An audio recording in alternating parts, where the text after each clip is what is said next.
বান্ধবীর ব্যাপারটা কি? হ্যাঁ, ও এই বাসায় ঢোকার পর থেকে দেখি আমি পাড়ার যত বখাটে ছেলে আছে সব আমাদের বাসার সামনে দাঁড়ায় থাকে, সারাদিন সিগারেট ঠোকে।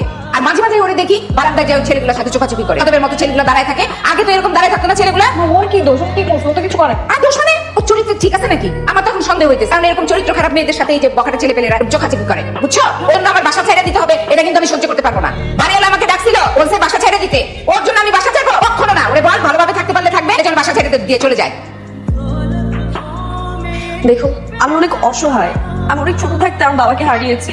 দুঃসম্পর্কে এক মামা বাড়িতে আমি আর মা থাকতাম। মা মারা যাবার পর আমি সেখানে থাকতে পারিনি। এই পৃথিবীতে আমি শুধু আমার, কেউ নেই আমার। একটা শহরে আমার এক বান্ধবীর বাসা, শুধুমাত্র এই বান্ধবীটাই আমার শেষ আশ্রয়, যেখানে থেকে আমি একটু আমার নিজের জন্য কিছু করতে পারি।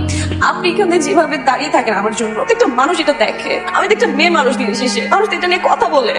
আমাকে তো বাসা থেকে বের করে দিতে চাচ্ছি, সাথে আমার বান্ধবীকে বাসা থেকে বের করে দিতে চাচ্ছে আপনার জন্য। আমার একটা চাকরিও নেই যে সে চাকরিটা করে আমি অন্য জায়গায় চলে যাবো, করতে পারবো একা। আপনি যদি এখানে এভাবে দাঁড়িয়ে থাকেন, আমি কই যাবো বলেন? আপনি প্লিজ, আমি হাত জোর করে রিকোয়েস্ট করছি, প্লিজ আপনি এখানে আর এইভাবে থাকবেন না দাঁড়িয়ে। আমাকে আর ফলো করবেন না প্লিজ। অনেক অসহায়, আমি পারবো না অন্য কোথাও গিয়ে থাকতে। এটা আমার শেষ আশ্রয়, প্লিজ আপনি নষ্ট করবেন না, দেন এখানে আসবেন না প্লিজ।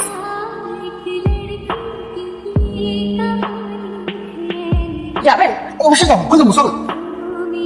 আপা, আমরা কিন্তু আমার ভাগ্যবান কাস্টমার। কিভাবে? ওই যেদিন গাইতেছিলেন, কেউ আপনি আলো নাচবেন রিক্সা আইলেন, তারপর গলির অর্ধেক খাওয়ার পরে একটা লোক আইয়া ওই কি যে মায়ের মারলো আপা, মাইক তারপরে কি চাপা জানেন? ওই লোকটা আমার সবচেয়ে বড় হাসপাতালে নিয়ে এসি রুমে রাখিয়া ভালো একটা চিকিৎসা করাইছে, অনেক নম্বর ফল ফুলছে খাওয়াইছে আপা। তারপরে হ্যাঁ আমার লয়ে গেল ভাই, আজকে দেখে আমার মায় অসুস্থ, পরে আমার মারও চিকিৎসা করাইছে। মা, লোকটা কার ছিল কি গো? ভালো মানুষ, দিল দরিয়া। জি কে?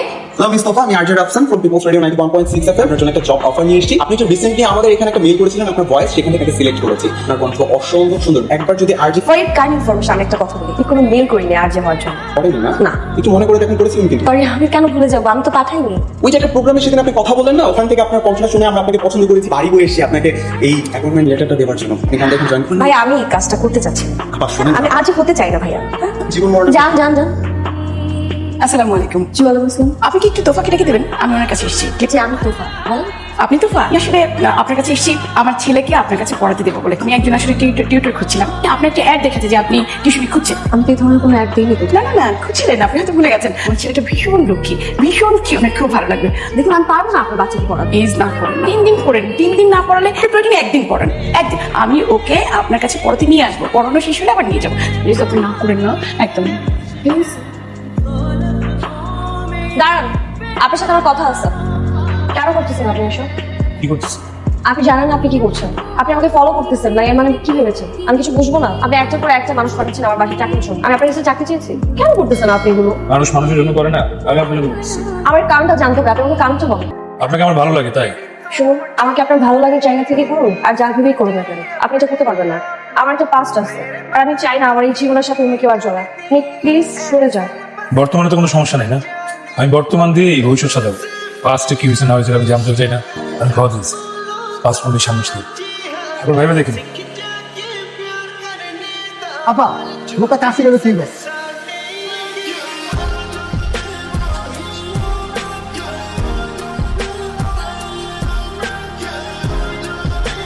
আচ্ছা, আপনার রুমে কি কোনো লাইট নেই? দিনের বেলা রুমটাকে এরকম অন্ধকার করে রাখেন? কি সুন্দর দুইটা জানালা রুমের মধ্যে। এই যে এই আলোটা আপনি দেখবেন না? ভালো লাগতেছে রুমটা এখন, আপনি দেখবেন না? আমি আমি আমি বিশ্বাস করেন বিয়ের পর মারা যাবে এরকম থাকলে। একটা কাজ করতে পারেন, আমার না বড় কোনো রুম দরকার নেই, আমার ছোট্ট একটা সুন্দর গুছানো রুম হলেই চলবে। এরকম বদ্ধ রুম না, আমি সবসময় গুছিয়ে রাখবো, রুমটার মালও কিন্তু থাকবে, বুঝছেন? আপনাকে দিয়ে না খেলে থাকেন এগুলোর মধ্যে। আসলে আপনার এই মাস্টার লোকটা না আমার দেখে মনে হয় ভয় লাগবে। এরকম যে মাস্টার থাকেন, যে কোনো মেয়ে ভয় পাবে। আমি তো আমার ভয় লাগে। আপনি এটা লাগান। আচ্ছা, বিয়ের পর আপনি কি করবেন? তখন কি আপনি একটু মাস্তান থাকবেন? না, তখন তো মাস্তান করলে চলবে। তখন আপনি নিশ্চয়ই একটা চাকরি করতে হবে। কিন্তু আপনি যদি চাকরি করেন তখন আমি বাসায় কি করবো? সারাক্ষণ থাকবেন আপনি অফিসে, আপনাকে আমি কিভাবে পাবো? কিন্তু আপনাকে মিস করবো। আপনার চাকরি করা যাবে না, এমন কিছু করতে হবে যাতে করে আপনি সবসময় আমার পাশে থাকেন। পাইছি।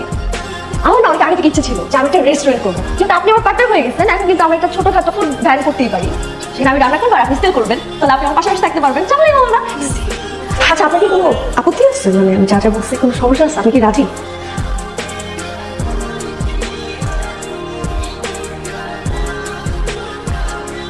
গানটি শুনে যে কি খুশি হবে, মানে তোরা অনেক পছন্দ করে।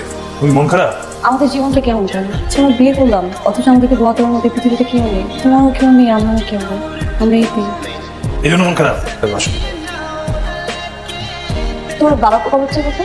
আপনার বাবা কত ফেরত দিয়ে আসছে। আমি এই ব্যাপারে কথা বলতে চাচ্ছি না। কি হয়েছে? তার মানে বাবা বেঁচে আছে? বললাম না, আমি কথা বলতে চাই না এই ব্যাপারে। দেখ তো চোখ, আমার তো বাবা মা কেউ নেই, আমরা একটু বাবার সাথে দেখা করে আসি। আমি শুধু বাবার পা আমি তো বললাম আমি ওকে ফেস করি না, আমি আসলে যাবো না। চলো না, আমি শুধু বাবাকে সালাম করে চলে আসবো, তোমার কোনো কথা বলবো না, একবার শুধু। আমার মা 5 বছর আগে আমাকে ফেলাই চলে গেছে। আর এটা হচ্ছে আমার বাবা।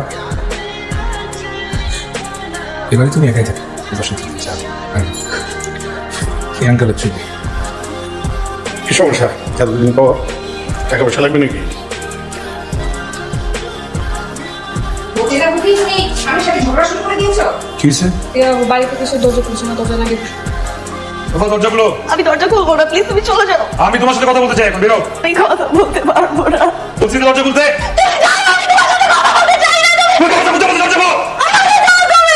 চলে যাও। কি হয়েছে? আমার কিছু নাই, তোমার কি হয়েছে? আমার কি হয়েছে সেটা শুনে তুমি নিতে পারবো না, তুমি প্লিজ এখান থেকে চলে যাও। আমি নিতে পারি কি পারি না আমার ব্যাপার, তোমার কিছু সেটা বলো। আমি বলতে পারবো না। কি জানতে চাই তোমার বলতে হবে, বলো।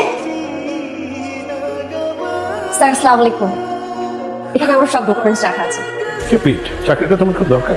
জি স্যার, আমি আপনাদের অফিস থেকে ফোন পেয়ে ঢাকাতে এসেছি। চাকরিটা আমার খুব দরকার স্যার, চাকরিটা হলে আমি ঢাকাতে থাকতে পারি। ঢাকায় থাকার জন্য চাকরি করার থেকে চাকরি করে কত টাকা পাবে? আমার কেউ নেই তো, এই জন্য নিজে উপার্জন করে থাকতে হবে স্যার। ঢাকায় কেউ নেই, ইট ডাজন্ট ম্যাটার। ঢাকায় কিভাবে থাকতে চাও এটা ম্যাটার।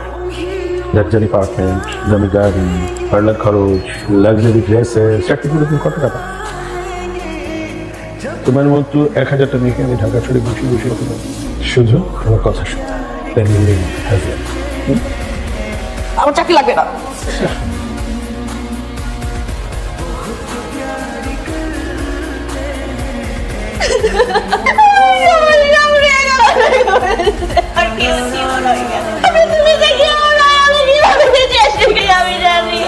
আমার যে পাঁচটা ভুলে গেছিলাম, সেই পাঁচটা তোমার জন্য আমার সামনে চলে আসছে। পাঁচটা আর মনে রাখতে চাই না। আমি অনেক কষ্টে এই পাঁচটা ভুলে গেছিলাম। আমার জন্য আমার সামনে চলে আসছে পাঁচটা। তিনি হয়ে বেঁচে থাকার থেকে একেবারে মরে যাবো। প্লিজ আর কোনোদিন আমার সামনে আইসো না।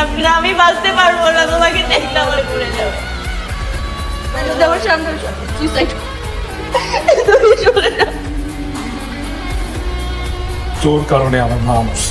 আর মারে তুই মারছস। আমার মা তোরে ভালোবেসে বিয়ে করছে, তোর এত ভালোবাসতো যে পরিবার ছেড়ে চলে আসলো তোর কাছে। এই পরিবারটা ত্যায্য করে দিয়েছে তোর বিয়ে করার কারণে।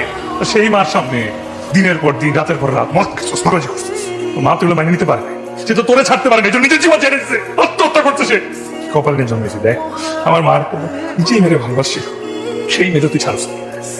তার জীবন তুই নষ্ট করছস। এরকম আরো কত মেয়ের জীবন তুই নষ্ট করছস।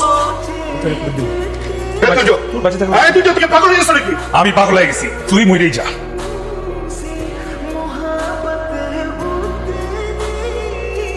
জানো তোফা, চলে যাওয়ার পর আর কিচ্ছু আশা করিনি জীবনের কাছে, তবে মৃত্যুর কাছে চেয়েছিলাম তাকে। কিন্তু সে এলো না, এলো এক নতুন জীবন, এক সাগর বেঁচে থাকার কারণ, একজন যাকে আপন মনে হয়। জীবনে এক নতুন সূর্যের উদয় হয়, যা মা চলে যাওয়ার পর প্রথম আমার জীবনে আলো এনে দেয়।